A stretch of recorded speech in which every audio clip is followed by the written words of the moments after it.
Здравейте на всички, пак съм аз, Иван Миладинов, и отново в ръцете си държа нов обектив от Sigma за четвърти път през 2024 година, която все още дори не е преполовила.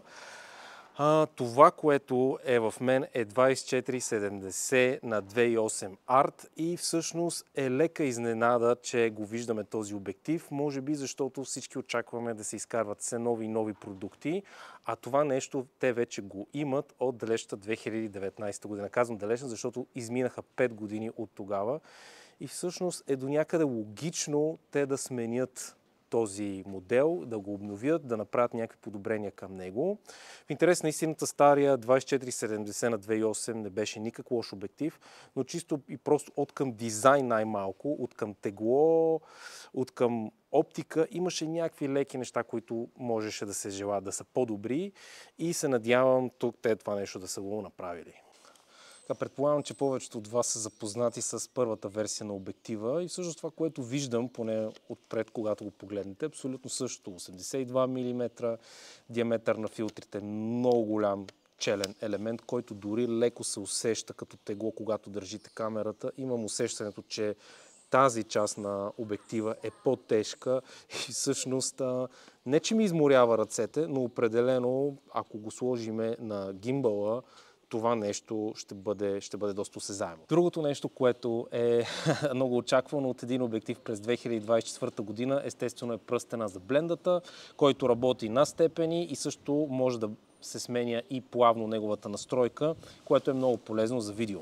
Естествено имате двата бутона, които са програмируеми през камерата. Аз лично съм си направил фокуса по око да се активира от тук. Имате AF/MF switch. Имате заключване на позицията, когато сте на 24 мм. Това е с идеята да нямате зум крипинг надолу. Естествено, сенника е с много добро качество.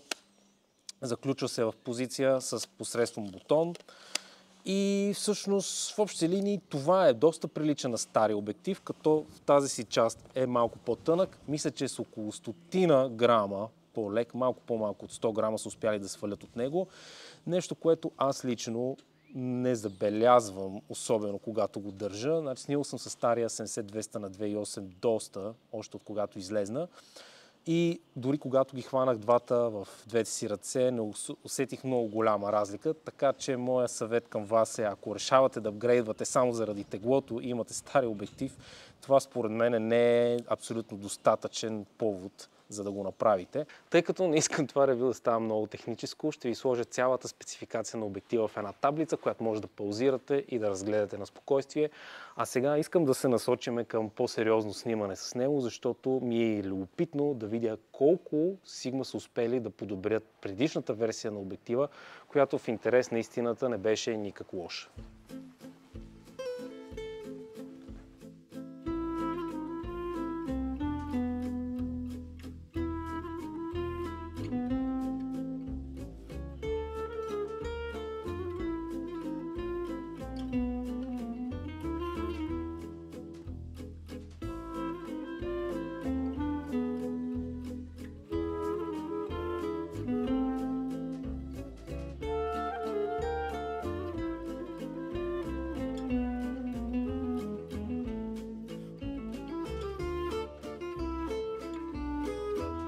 Бленда 2.8 за туристически обектив е малко спорно доколко е важно да имате. Повечето хора казват, че всъщност е окей да сте на 4, дори нагоре. Но лично според мен това място тук ще изглежда много добре, ако имаме син час, ако го снимаме на свечеряване и много често, когато аз пътувам и става дума просто за travel фотография, не нося статив в себе си и разчитам предимно на стабилизацията в камерата и някакви по-отворени бленди, особено ако стане по-тъмно, снимам само от ръка, както виждате.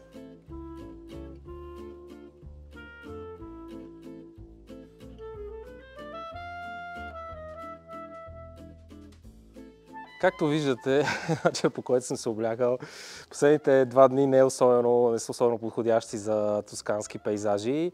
вали като из ведро поне 24 часа и ако отида в някое поле наоколо, рискувам да затъна до колене в кал, но пък е една добра възможност да обиколя из малките селца и градчета. Всъщност това, което виждате е Петройо, ние сме отседнали малко по-надолу в съседната уличка. И честно да ви кажа, тук определено оценявам факта, че този обектив слиза до 24 мм. Какво имам предвид? Много от вас може би ще се чудят дали да вземат 2870 Contemporary или 2470 Art серията. Аз лично притежавам 2870 като мой личен обектив. И трябва да ви кажа, че в една ситуация като тази, където има малки тесни пространства, разликата между 24 и 28 мм е много осезаема. Тоест, за travel обектив, според мен, по-широкия край, доста голяма част от случаите е по-ценен и ако трябва да жертвам дали да взема 24-70 или да взема примерно 28-105, 28-200 дори, по-скоро бих взел това, което ще ми даде малко по-широк зрителен ъгъл в долния диапазон на зума. Малко позаваля и най-вероятно ще ме убият, като разберат какво правя с монстрата, но поне ще разберем дали това нещо е водостойчиво. И да, някои от вас може би се чудят защо съм сложил UV филтър на обектив, който тествам. Ами както виждате, в момента не го вали най-малкото и освен това има голяма вероятност да падна някъде, да се изпарзалям и не искам да щупя монстрата, така че да, това е основната причина.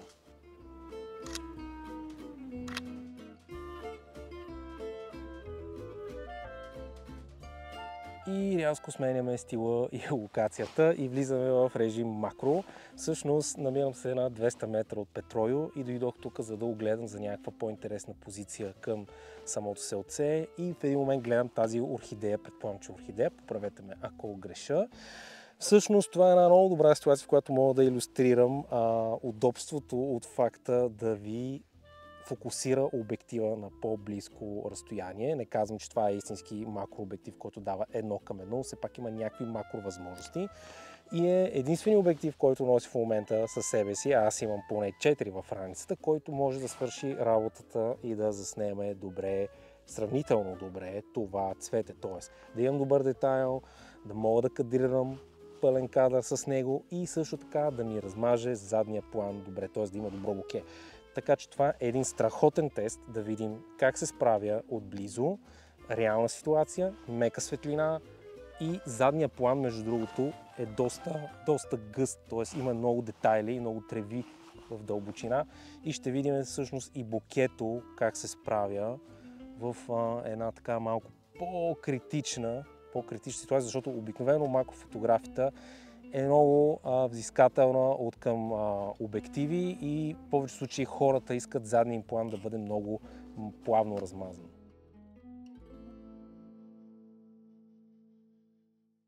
Освен туристическите снимки, които се опитвах да правя в дъжда, имах няколко часа на по-слънчево време и успях да направя няколко кадъра на жена ми, за да тествам обектива в една реална среда, в която мога да направя малко портрети и също така да тествам самия автофокус, как се справя.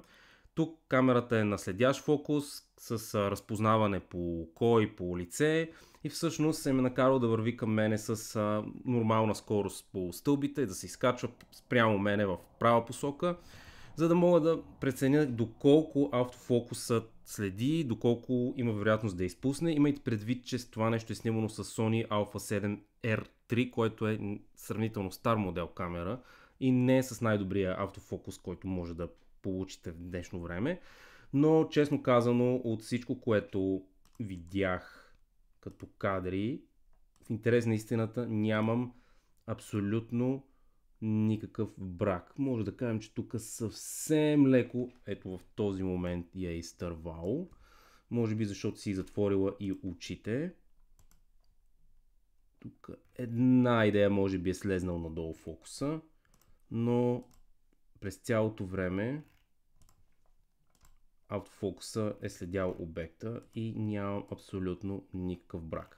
Което може би за вас не е чак толкова впечатляващо през 2024 година, но казвам ви това преди 10 години в DSLR годините, които всъщност снимахме с Canon 5D Mark II и някакви стари обективи, това беше изключително постижение. И обикновено в една такава фотосесия вие снимате в серия и всъщност си избирате кадрите в последствие, най-добрият кадър като изражение, в повече случаи като поза, и е много гадно, когато нямате консистентен фокус и всъщност автофокуса ви е предал. Точно в този кадър, който вие си харесате, той някак си да е избягал. Тук направих няколко последователни теста и при всичките брака ми е буквално 0%. Абсолютно всичките могат да минат спокойно и дори за печат. И сега искам да ви покажа един бърз тест за рязкост. Всъщност това нещо е снимано на 24 мм и е на Blenda 2.8. Питал съм се да бъда колкото се може по-перпендикулярно на стената и както виждате всъщност има едно съвсем леко отпадане в най-екстремните ъгли на полето на самия кадър, но като цяло е доста консистентно. Ето може да видите и долните краища, ето за това ви говоря. И ако всъщност затворите блендата на 8 или дори от 5 нагоре, между другото забелязах, че от 5 нагоре почти няма разлика вече, освен ако не стигнете на F11 и вече дифракцията не започне да ви разваля самата резолюция, това нещо е абсолютно консистентно от край до край. И един тест на 70 мм, което според мен беше по-слабата част от диапазона на стария 2470 DGDN. Ето ви го на 2.8 бленда. Да видите как изглежда в екстремните краища. Може би има съвсем леко отпадане точно тук по ъглите, но е едва доловимо. Супер много детайл, почти по 95% от кадъра. Съвсем леко е тук се забелязва някакво отпадане, но като цяло, ако затворите да речеме на Blenda 5, най-вероятно няма да забележите никаква разлика като резолюция по цялото поле. Въпреки че не успях да видя много слънце по време на това пътуване, все пак успях да направя един тест за флеер. Тук съм снимал по залез, директно срещу слънцето и може да видите всъщност на различни фокусни дължини, да речем 43 мм, 27 мм, че всъщност е добре коригиран. Има някакви отражения, естествено вътре в оптиката, това е възможно най-лошия случай, но като цяло контрастът се запазва доста консистентен и само за протокола, тук съм махнал UV филтъра, защото съм сигурен, че някои от вас ще се запитат за това. И накрая направих един тест за боке, всъщност ето това е сцената, която съм снимал, сцената, която е извън фокус, фокусът е в телефона. Може да видите, че всъщност има леки лучени кръгчета, които обаче са доста слабо видими и всъщност мен лично не ме дразнят. И също така, че по краищата на кадъра, типично поради винетирането от кръгчета, те започват да приемат малко по-сплескана, издължена форма, така наречените котешки очи, което също е нещо нормално и може да бъде очаквано. И също така от тези два кадъра, според мен, добре си личи, че една и съща сцена може да изглежда доста различно с половин метър отместване на точката, на която сте фокусирали. Тоест, това нещо с бокето е доста субективно и всъщност може да го управлявате до голяма степен, когато сменяте зоната на фокуса. Друг много добър плюс, който е особено важен за видеос, е, че този обектив не диша, когато префокусирате от близко, например, към далечно фокусно разстояние, което всъщност елиминира нуждата от аутокорекция в тялото. И в крайна сметка мога да направя заключението, че това е един страхотен обектив, който на практика ви се явява без нито един съществен недостатък. Имате много добро изображение, имате добри възможности за видео, имате Blenda 2.8 по целия край, който ви дава по-добри възможности да снимате на тъмно, имате много добро качество на изработка, всички части по обектив, включително и капачките са правени в Япония, добре влагозащитене и всъщност ние снимахме в един доста сериозен дъжд и мога да потвърдя, че нямах проблеми с водата, но все пак бъдете с едно на ум, когато го мокрите. Диапазона 2470 е много класически и всъщност може да тръгнете с този обектив или максимум още един дори на някакво пътуване и той ще ви е абсолютно достатъчен. Става за портрети, добър пейзажен обектив се оказа също така. Аз накрая успях да се изкефя и да направя един кадър от Вернаца. И всъщност сега като се замисля, може би е най-доброто решение за Sony M-Mount, ако обмислите диапазон от сорта на 2470 или дори 24-105, определено този обектив най-вероятно ще ви даде най-много за парите.